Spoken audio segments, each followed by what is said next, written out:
चिंकी और पिंकी नाम की दो बहनें थीं। दोनों ही जुड़वा थीं। पिंकी काफी सुशील और संस्कारी थी। चिंकी बहुत ही अकड़ू और गुस्सैल थी। चिंकी हमेशा ही पिंकी से जलती रहती थी। एक दिन ऐसे ही उन दोनों की माँ दोनों के लिए सोने का हार लाती है तो चिंकी बोलती है, अरे ये क्या, मेरे लिए छोटा सा हार और इस पिंकी के लिए इतना भारी। आप तो मेरे लिए हमेशा ही ऐसी छोटी चीजें ही लाती हो और पिंकी को ज्यादा बड़ी चीजें देती हो।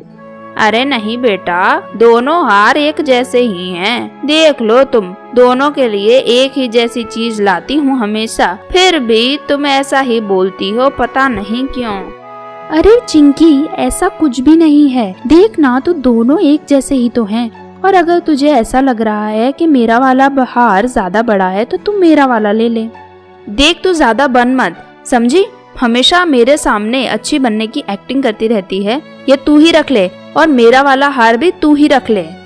ऐसा बोल के चिंकी वहाँ से गुस्से में चली जाती है और पिंकी और उसकी माँ उसे देखते रह जाते हैं। ऐसे ही एक दिन चिंकी और पिंकी के बचपन का दोस्त गुड्डू उनसे बहुत दिनों बाद मिलने आता है।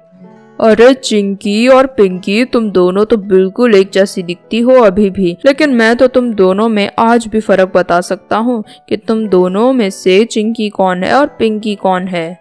अच्छा, तो बताओ कि हम दोनों में से चिंकी कौन है और पिंकी कौन है। बड़े आए बताने वाले। तुम चिंकी हो और ये जिसने सूट पहन रखा है वो पिंकी है। अब बोलो, मैं सही बोल रहा हूँ ना? अरे गुड्डू, तुमने बिल्कुल सही बताया, लेकिन कैसे? तुम हम दोनों को पहचान कैसे सकते हो इतने सालों बाद भी? क्योंकि पिंकी तुम आज भी पहले जैसी ही हो, बिल्कुल सीधी सादी, और चिंकी तुम भी पहले जैसी ही हो, एकदम गुस्सैल। तुम दोनों के स्वभाव से पहचान में आ जाता है कि कौन कौन है। वो सब तो ठीक है, पर अब इतने समय बाद तुम्हें हम लोगों की याद कैसे आ गई जो तुम हमसे मिलने चले आए? इतने टाइम में तो कभी तुम्हें हमारी याद ही नहीं आई, फिर आज अचानक से कैसे? चिंकी, मुझे पता ही था तुम ये बात जरूर पूछोगी, लेकिन मैं तुमसे नहीं, पिंकी से मिलने आया हूँ। मुझसे? आखिर मुझसे क्यों मिलना है तुम्हें, वो भी इतने सालों बाद? मैंने तो सुना है कि तुम बहुत बड़े आदमी बन गए हो, फिर भी मुझसे मिलने आए हो, क्यों भला?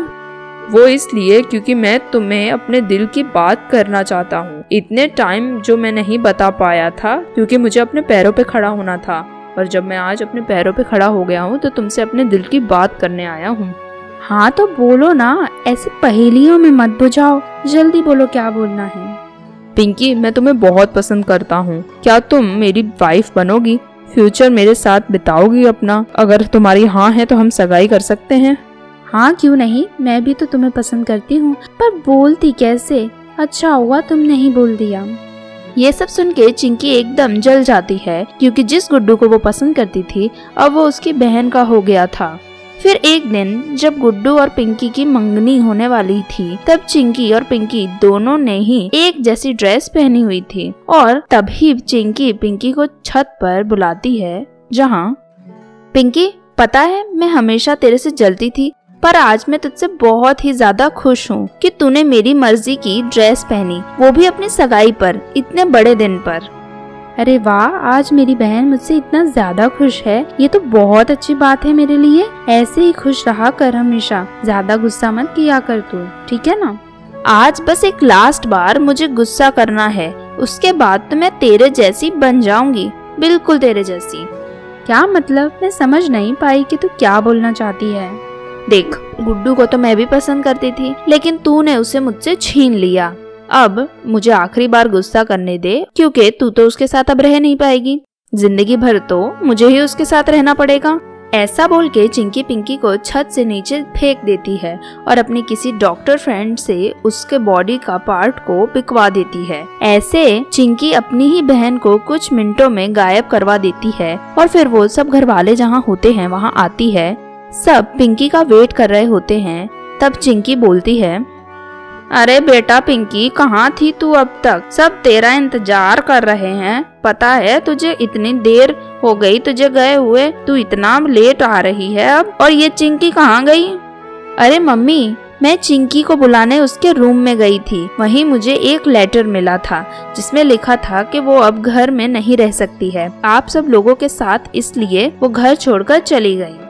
क्या, घर छोड़ के चली गई, वो भी आज ही के दिन? चलो जो हुआ ठीक ही हुआ, वैसे भी उसको तो पता ही है था मुझे कि ऐसा ही कुछ करेगी। चलो अब तुम दोनों सगाई कर लो, और क्या। क्या आपको शर्म नहीं आ रही है ऐसा बोलते हुए? उसने ऐसा क्या किया था जो आप सब ऐसा बोल रही हो उसके लिए? तभी ही चिंकी को याद आता है कि उसे गुस्सा नहीं करना था, पिंकी की तरह एकदम सीधी साधी लड़की बनके शांति से बात करनी थी। फिर वो बोलती है, अरे मम्मी, मेरी बहन चिंकी चली गई और आप उसके लिए ऐसा सब बोल रही हो, क्यों भला?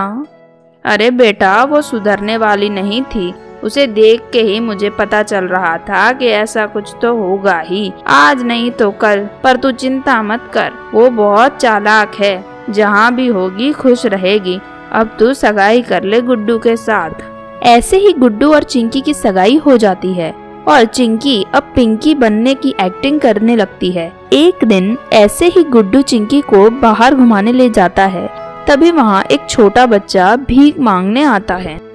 आंटी आंटी, कुछ खाने को दो ना, बहुत भूख लगी है, बहुत दिन से कुछ खाया नहीं है, मुझे कुछ पैसे या कुछ खाने का दे दो ना, भगवान आपका भला करेगा। क्या तुमने खाना या पैसे देने से भगवान मेरा भला करेगा? ये कैसे हो सकता है? और तुम जैसे भिखारी मुझे छुओ मत, वरना मैं गंदी हो जाऊंगी। चलो भागो यहाँ से। अरे पिंकी, तुम इतने छोटे बच्चे से इस तरह बात क्यों कर रही हो?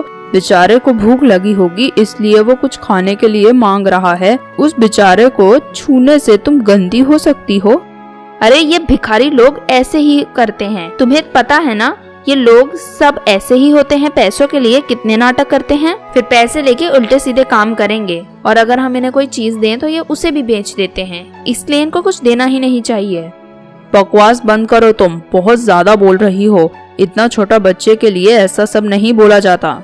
फिर गुड्डू उस छोटे बच्चे को कुछ पैसे दे देता है, जिसके बाद वो वहाँ से चला जाता है और गुड्डू चिंकी की तरफ देख के उससे बोलता है, पिंकी, मुझे एक बात पूछनी थी तुमसे। सगाई वाले दिन से ही मुझे कुछ लग रहा था, आज तो ऐसा लग रहा है कि मेरा शक सही था।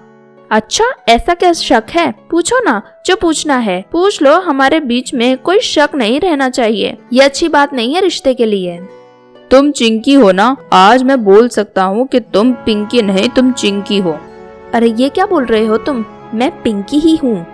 नहीं, तुम पिंकी होती तो तुम उस बच्चे को ऐसे बुलाती नहीं, इतने बदतमीजी से तुम उससे बात नहीं करती। ऐसा बोल के गुड्डू वहाँ से चला जाता है और चिंकी के खिलाफ पुलिस में कंप्लेन कर देता है। पुलिस की मार से सच्चाई सबके सामने आ जाती है और चिंकी को अपनी बहन के मर्डर के जुर्म में उम्र कैद की सजा हो जाती है।